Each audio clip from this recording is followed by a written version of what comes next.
Winner point को subscribe कीजिए और बेल आइकन को प्रेस कीजिए। Hello everyone, welcome back to winner point education. मैं अमिता त्रिपाठी, आपकी हिंदी संस्कृत टीचर। आज मैं आपके लिए क्लास 12th वितान भाग 2 का पार्ट सिल्वर वेडिंग लेकर आई हूँ, जिसके प्रश्नोत्तर मैं आज आपको बताऊंगी। इससे पहले मैंने आपको पार्ट का सारांश पढ़ाया था।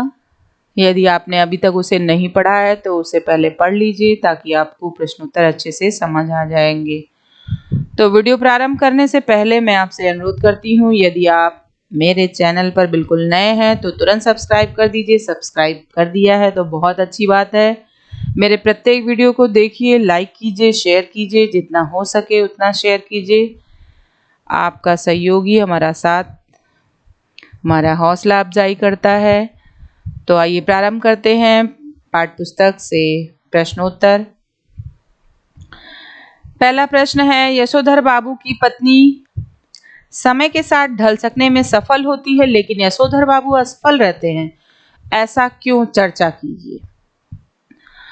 जैसा कि आपने पाठ में देखा था कि उनकी विचारधारा, उनके सिद्धांत बिल्कुल अलग थे। तो यशोधर बाबू बचपन से ही जिम्मेदारियों के बोझ से लदे हुए थे। बचपन में ही उनके माता पिता का देहांत हो जाता है। उनका पालन पोषण उनकी विधवा बुआ ने किया था। मैट्रिक होने के बाद वे दिल्ली चले गए थे, किशनदास जैसे कुंवारे के पास रह रहे थे। तो उनकी सोच भी उसी तरह से थी। इस तरह वे सदैव उन लोगों के साथ रहे जिन्हें कभी परिवार का सुख मिला ही नहीं।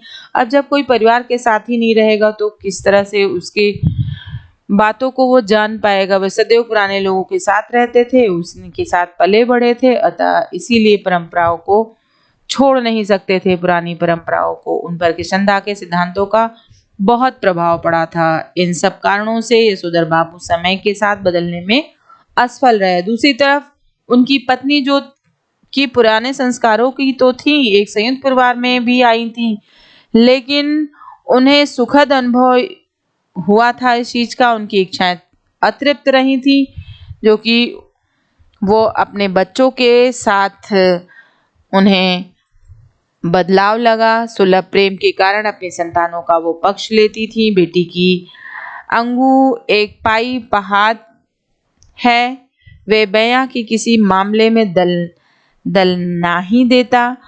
माने कि वो अपने बच्चों का साथ देती थी, इस प्रकार वे स्वयं को शीघ्र ही बदल लेती हैं। अगला प्रश्न है, पाठ में जो हुआ होगा वाक्य की आप कितनी अर्थ छवियां खोज सकते हैं? जो हुआ होगा वाक्यांश का प्रयोग किशनदास की मृत्यु के संदर्भ में होता है। यशोधर ने किशनदास के जाति भाई से उनकी मृत्यु का कारण पूछा तो उसने जवाब दिया, जो हुआ होगा, अर्थात क्या हुआ होगा पता नहीं। इस वाक्य की अनेक छवियां बनती हैं कि पहला अर्थ खुद कहानीकार ने बताया कि पता नहीं क्या हुआ होगा। दूसरा अर्थ यह है कि किशनदास अकेले रहे, जीवन के अंतिम क्षणों में भी किसी ने उन्हें नहीं स्वीकारा, इस कारण उनके मन में जीने की इच्छा ही समाप्त हो गई थी।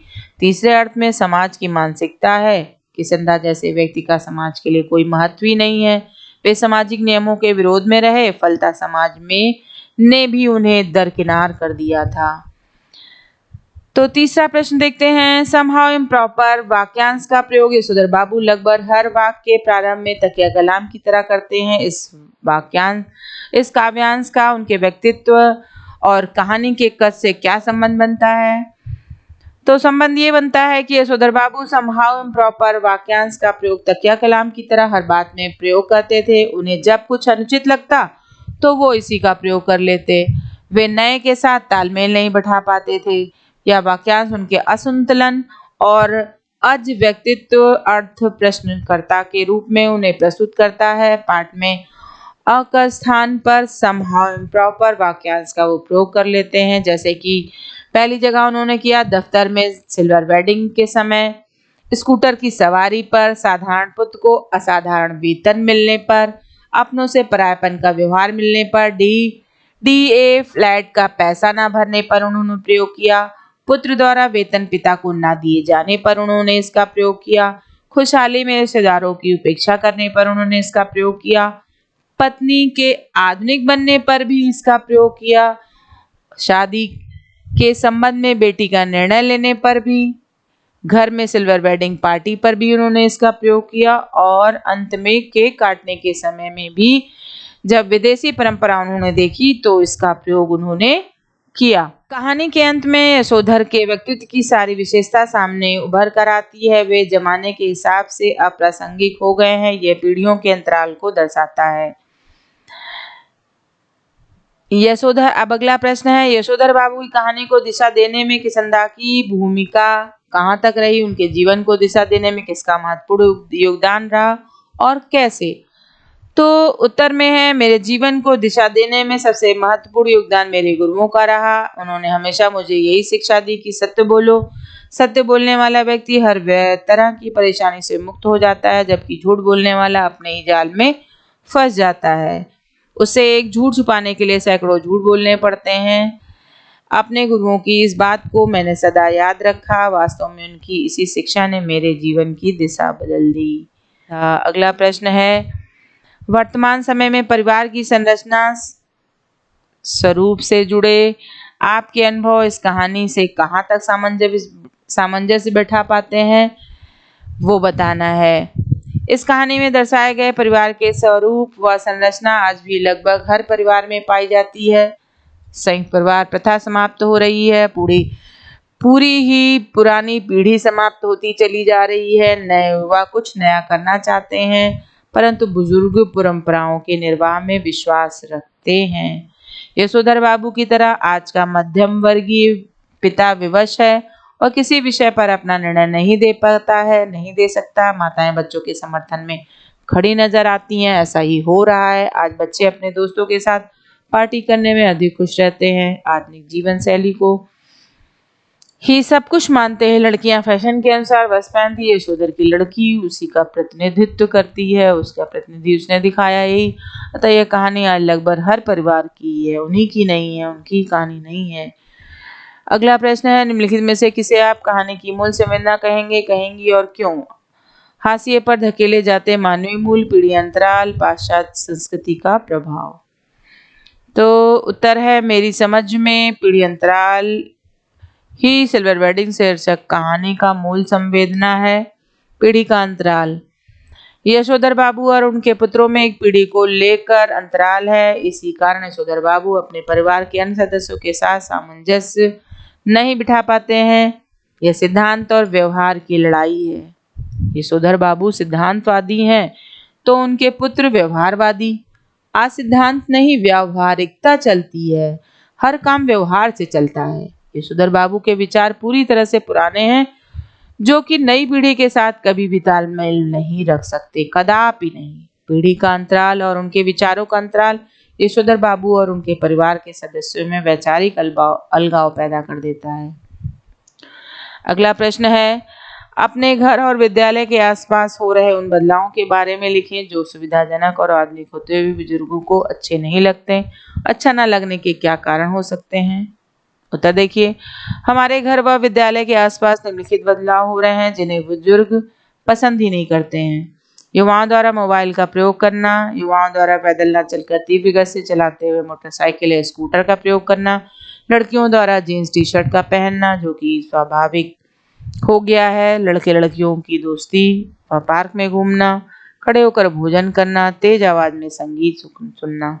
बुजुर्ग पीढ़ी इन सभी परिवर्तनों का सख्त विरोध करती है। उन्हें लगता है कि ये हमारी संस्कृति के खिलाफ हो रहा है। कुछ सुविधाओं को वे स्वास्थ्य की दृष्टि से खराब मानते हैं, तो कुछ उनकी परंपरा को खत्म कर रही है। महिलाओं और लड़कियों को अपनी सभ्यता व संस्कृति के अनुसार आचरण करना चाहिए, ऐसा उनका मानना है। अगला प्रश्न है, यशोधर बाबू के बारे में आपकी क्या धारणा बनती है? दी गए 3 कथनों में से आप जिसके समर्थन में अपने अनुभव और सोच के आधार पर उनके लिए तर्क दीजिए। पहला है, यशोधर बाबू के विचार पूरी तरह से पुराने जमाने के हैं, वे सहानुभूति के पात्र नहीं हैं। दूसरा है, यशोधर बाबू में एक तरह का द्वंद है जिसके कारण नया उन्हें कभी कभी खींचता है तो पुराना छोड़ता नहीं है। अब वो दोनों के बीच में ही फंस जाते हैं। यशोधर बाबू एक आदर्श व्यक्ति हैं और नई पीढ़ी द्वारा उनके विचारों को अपनाना ही उचित है। उत्तर में है, देखते हैं यशोधर बाबू के बारे में हमारी ये धारणा बनती है कि यशोधर बाबू का आपस में दोनों पीढ़ी के बीच में द्वंद्व चलता रहता है, जिसके कारण नया उन्हें कभी कभी खींचता है पर पुराना छोड़ता ही नहीं। इसलिए उन्हें सहानुभूति के साथ देखने की जरूरत है। यद्यपि सिद्धांतवादी तथापि व्यवहारिक पक्ष भी उन्हें अच्छी तरह से मालूम है, लेकिन सिद्धांत और व्यवहार के इस द्वंद्व में यशोधर बाबू कुछ भी निर्णय लेने में असमर्थ होते हैं। उन्हें कई बार तो पत्नी और बच्चों का व्यवहार अच्छा लगता है, तो कभी अपने सिद्धांत इस द्वंद्व के साथ जीने के लिए मजबूर है। उनका दफ्तरी जीवन यहाँ सिद्धांतवादी है, वही पारिवारिक जीवन व्यवहारवादी। दोनों में सामंजस्य बिठा पाना उनके लिए लगभग असंभव सी बात है। इसलिए उन्हें सहानुभूति के साथ देखने की जरूरत है। कुछ महत्वपूर्ण प्रश्न अन्य हैं, जैसे कि नया छोकरा चड्ढा किस प्रकार की दशा करता था। चड्ढा असिस्टेंट ग्रेड में आया था। चूंकि वह नौजवान था, इसलिए वह पंत बाबू के साथ रिश्ता का व्यवहार करता था। उनकी उम्र का लिहाज भी नहीं करता था। उनकी घड़ी को वह चूनेदानी कहता था। कभी उनकी कलाई पर पकड़ लेता, जो इस बात का जरा भी ख्याल नहीं था। किसंदा का बुढ़ापा। अगला प्रश्न है, किसंदा का बुढ़ापा सुखी क्यों नहीं रहा। बाल जाति किसंदा का बुढ़ापा सुखी नहीं रहा इसलिए कि वो तमाम साथियों ने हौस खास, ग्रीन पार्क, कैलाश कहीं ना कहीं जमीन ली थी, मकान बनवाया था, लेकिन उन्होंने कभी भी इस ओर ध्यान ही नहीं दिया था। रिटायरमेंट होने के 6 महीने के बाद जब उन्हें क्वार्टर खाली करना पड़ा, तब उनके द्वारा उपकृत लोगों में से एक ने भी उन्हें अपने यहाँ रखने की पेशकश नहीं की। स्वयं यशोधर बाबू उनके सामने ऐसा कोई प्रस्ताव नहीं रख पाए, क्योंकि उस समय उनकी शादी हो चुकी थी और वह शादीशुदा व्यक्ति किसी तीसरे को अपने घर में नहीं आने दे सकता है।